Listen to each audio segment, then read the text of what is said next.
Hi, I'm Mark King, Investment Editor at Columbia Threadneedle Investments, and here's what's in my weekly column. This week I take a look at the boom in popularity of people accessing their pensions. Since April 2015, anyone over the age of 55 with a defined contribution pension has had the option to access their pension flexibly, which means they can take cash from it or choose to invest part or all of it in order to generate an income. It no longer matters how big or small your pension pot is.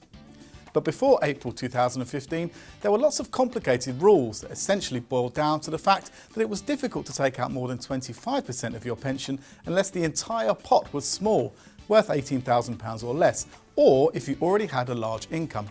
Everyone else had to buy an annuity. So it was no surprise that the April 2015 pension freedoms were warmly received by consumers. And new figures show they're becoming increasingly popular. According to HM Revenue and Customs, 785,000 people have accessed their defined contribution pensions since the rules were introduced, taking a total of £9.2 billion.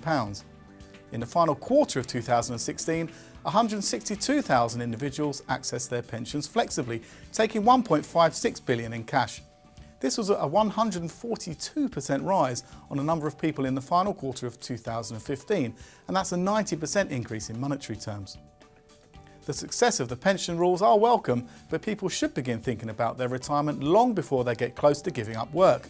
A sensible, long-term pension savings strategy may sound daunting when you're younger, but investing when you're in your 20s and 30s, and indeed throughout your working life, will give your money time to grow, and you should stand a greater chance of generating a large pot of cash at retirement. Also this week, I look at Britain's latest gross domestic product figures. Gross domestic product, or GDP, is a measure of how well an economy is performing and growing. According to the Office for National Statistics, GDP rose by 0.6% in the final quarter of the year. That matches the 0.6% increases seen in the second and third quarters. It takes full year GDP growth to 2%, a level that was unthinkable in the early days following Britain's vote to leave the European Union in June 2016. However, it's worth bearing in mind that any single data point shouldn't be looked at in isolation, whether it's positive or negative. Only by looking at all economic data and news flow can we spot any wider trend. See you next week.